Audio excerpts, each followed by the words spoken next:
10 বার আর দুবার হবে, দুবার হবে, তাড়াতাড়ি কর।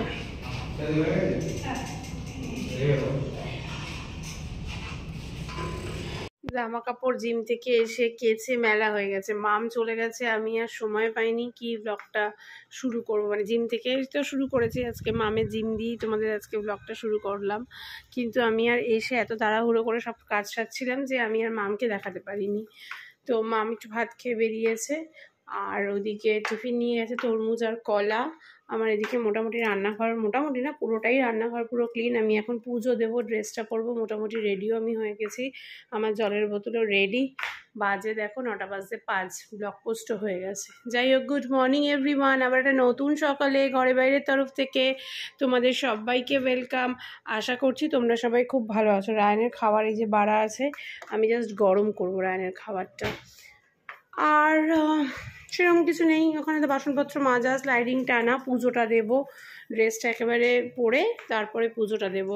আর ওই ঘরে এত গান বাজছে না, চতুর্দিকে এত গান বাজছে এই বিশ্বকর্মা পুজোর জন্য, জানি না এখানেও শোনা যাচ্ছে কিনা, তার জন্য আর ক্যামেরাটা অন করতে পারিনি। মেয়ে কেমন জিম করলো বলো, আমি অত বুঝতেই পারিনি যে আমি এটা ব্লগে ছাড়বো। ব্লগটা পোস্ট করার পর বুঝতে পারবে যে মা এটা ব্লগে ছেড়েছে, ও ভাবছে হয়তো মা এমনি ভিডিও করছে আমার। যাই হোক, ও টিবারে করছিল, তখন আমি ফট করে ভিডিওটা শুরু করেছি। দাঁড়া, ফোন বাজছে আবার। যাই হোক, যেটা বলছিলাম, কালকে এখানে সব জলের বাসনগুলো ধুয়ে রেখে দিয়েছি, যেটা বলছিলাম, ও তো জানেও না যে আমি ব্লগে পোস্ট করব, জানবে যখন ব্লগটা পোস্ট হবে তখন জানবে। দাঁড়াও, এদিকের একটা স্লাইডিংটা একটু খুলে দিই, তো দেওয়ার সময় একটু খুলে রাখি, তারপর বন্ধ করে দেবো। রায়ানের এত খারাপ অবস্থা, জামা প্যান্ট ছেড়ে গেছে, দেখো কাচতে দেয় নিয়ে যে, আমার মেশিন চালিয়ে কাচা হয়ে গেল, ও জামা প্যান্ট কাচতে দেয়নি। যাক গিয়ে ওর জামা প্যান্টও কাচতে হবে, এগুলো কালকে আবার যখন মেশিন চালাবো তখন। আর আমি তো স্নানের আগেই জামা কাপড় কাচা হয়ে গেছে, স্নানের জামা কাপড়গুলো দিয়ে দিই। আমার নাইটিটা, এই যে আমার নাইটিটা এখানে পড়ে আছে। চলো যাই হোক, আমি এইসব করে নিই, পরে আসছি। চলো, রেডি হয়ে গেছি, একদম পুরো রেডি, এবার বেরোতে হবে, ব্যাগ রেডি। 10টা বাজে, এখনকার মতো টাটা, ফিরে এসে তারপর দেখা হচ্ছে।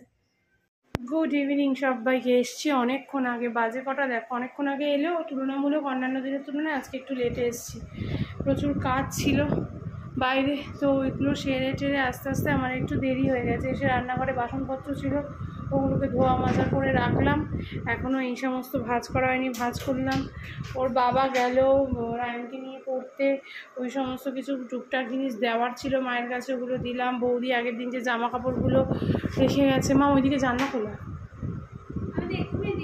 আমি খুলিনি তো, আমি খুলিনি, আমি তো ব্লগ করছি, আমি তো দিকে যাইনি জানলা খুলতে, দিসনি তাহলে। তো বৌদি শাড়ি টাড়িগুলো নিয়ে গেছিলো, ওগুলো দিলাম, দিয়ে ঠিয়ে এই এখন আমি এখনও ফ্রেশ হইনি, ফ্রেশ হবো, দিয়ে বসে এবার একটু ক্রিম ট্রিম মেখে জামা কাপড়গুলো ভাজ করবো। আর ও গেছিলো কুমারটুলি। কি রে, ঠাকুর সব বেরিয়ে গেছে কুমারটুলি থেকে? হ্যাঁ, বড় বড় ঠাকুর আছে না সব ছোটো ছোটো ঠাকুর? ছবি তুলেছিস? দেখা দেখি, এখান দিয়ে ভিডিওতে একটু দেখাই। না, একটা দুটো দেখা, একটা দুটো তো পাঠিয়েছে ঠাকুরের ছবি, একটু ভিডিওতে দেখাই, ভিডিওতে একটু দেখাই নাকি পরে দেখাবো? ও একটাই নাকি এতক্ষণে ঠাকুরের ছবি এসছে ওর কাছে? এই যে এটা ক্যামেরায়, বাবা এ তো কিছু, হ্যাঁ এবার নিয়েছে ফোকাসটা, দেখ ফোকাসই নিচ্ছে না। এটা একটা আছে, লাইটটা ধরিয়ে দেখি ফোকাসটা নেয় কিনা। হ্যাঁ এবার নিয়েছে, তো একটা আছে, তো এবার ফোকাসটা নিয়েছে।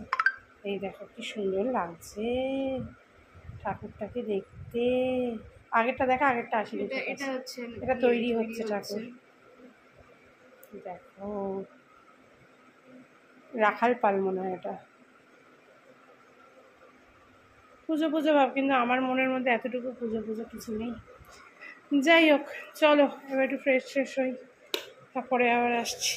বাজে এখন এই যে লজ্জা টুটা দেখছি, অনেকদিন ধরেই দেখবো ভাবছিলাম, কিন্তু দেখাই হচ্ছে না।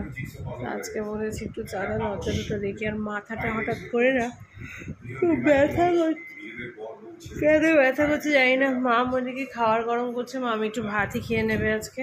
মাম খেয়ে নিক ভাত, ওরা আসলে ওরা খাবে, ওদের আসতে দেরি আছে। রায়ন তো গেছে পড়তে। মামের তো খাওয়া হয়ে গেছে, আর আজকে চলে এসছে আমাদের এই যে, আর কিছু বাকি নেই তাই তো কসমেটিক্সের, আর কিছু বাকি নেই। আমার একটু শ্যাম্পু কিনতে হবে, এই যে ল্যাকমির এটা 95 এর, এটা চেঞ্জ করেছে না, এটার প্যাকেজিংটা চেঞ্জ। আর আগের দিনে এত কিছু বলা টলার পর আলটিমেটলি আমরা কি করলাম, ওই ফাউন্ডেশনটাই আমরা ইউজ করছি। পিক আপ মানে এক্সচেঞ্জের জন্য লোক এসেছিলো, কিন্তু আমরা ফেরত পাঠিয়ে দিয়েছি আর এক্সচেঞ্জ করে নিয়েছি। এই ফাউন্ডেশনটা অনেকদিন ধরে ইউজ করি, এটাই ইউজ করছি। একটা ভেবেছিলাম ইয়ের নেবো, কিসের নেবো যেন ভাবলাম, পেলিনা শেডটা সুগারের, কিন্তু ওই শেডটা নেই। আর অন্য কোনো শেডের রিস্ক নিলাম না, এটা ছিল, বললাম এটাই অর্ডার করে দিই, এটাও ভালো ফাউন্ডেশন ল্যাকমি। এই হচ্ছে ব্যাপার। রান্না এখনো আসেনি, আমার প্রচণ্ড ঘুম পেয়ে গেছে, ঘুমিয়ে পড়বো। কিন্তু এটা শেষ করি, এটা শেষ করে তারপর ঘুমিয়ে পড়বো। যাই হোক চলো, এখন এগুলোকে একটু ভাজ টাজ করে জায়গায় রেখে শুয়ে পড়ি। রায়নের বাবা খেয়ে নেবে। আমার মাথাটা বেশ ব্যথা করছে ঘাটটা দিয়ে। আজকের মতো tata, bye bye, good night. সবাই খুব ভালো থেকো, সুস্থ থেকো, সাবধানে থেকো। তোমাদের সাথে আবার কালকে দেখা হচ্ছে। টাটা।